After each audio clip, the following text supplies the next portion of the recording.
This week in Parshas Chayei Sara, the Torah tells us that Sara Imenu lived for 127 years. There's a medrash. The medrash talks about how Rabbi Akiva was once giving shir, and, which is a common thing, sometimes you're giving shir and people fall asleep. So he wanted to wake them up, he wanted to give them something to awaken. And he mentioned, why is it that Esther Hamalka from the Purim story actually ruled over 127 provinces? Why? Because her great-great-great-great-grandmother, Sara Imenu, lived for 127 years. Chazal tell us, at that moment, everybody woke up, everybody started listening to the shir. Asks the Chidush Harim, the Ger Rebbe, why? What made them, from what he said, wake up?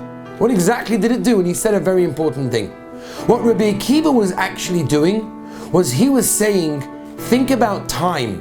Think about the time that you have. For every moment that Sara Imenu was living in this world, she was building and building and building, so much so that her great-great-great-great-granddaughter ruled over the amount of places that her great-great-great-grandmother lived for. 127 places. And therefore, says the Chidush Harim, intrinsically what Rabbi Akiva was saying was, take hold of life. Think about every moment. Why are you sleeping now? There's so much to be accomplished. They say a story about a wealthy fellow that wanted to go on a very long hike, a long walk. He needed to go and do some exercise. His doctor had told him it's necessary. So he needed to take someone with him. He couldn't go by himself. So that's what he did. He picked a fellow on the street and says, do me a favor, I need you to come with me. Help me, go on a walk with me, talk to me. So the guy says, sure, delighted with the opportunity to spend so much time with a wealthy guy. They start going for a walk. And as they're walking, the wealthy man turns to his new friend and says, tell me something. Do you enjoy music? So the guy says, music? No, I'm tone deaf. I don't even understand how to listen to music or play music, for sure not. He said, what?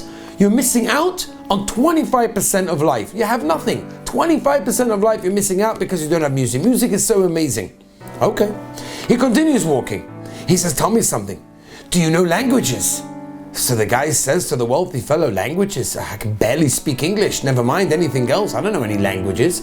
The wealthy man turns and says, what? I speak and write 17 languages. How do you not know languages? You're missing out on another 25% of life. Okay, the guy says, fine. He turns to him a few minutes later and says, tell me something. Maybe you enjoy mathematics, maths and all these things. The guy says, well, I have a phone for that. I have a calculator. Why would I know maths? I don't understand maths. The wealthy man says, what? Maths is so important in life.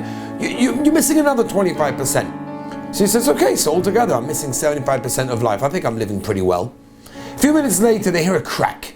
They look underneath where they're standing, and what they thought to be walking on regular ground was in fact an iced over lake that had cracked open, and the wealthy man had actually fallen into the crack, and there he was gasping for life, and he was holding on for dear life, begging to be saved. And the guy says to him, excuse me, you don't know how to swim? He says, no. He said, you don't know how to swim, you have nothing in life, forget about what I don't have.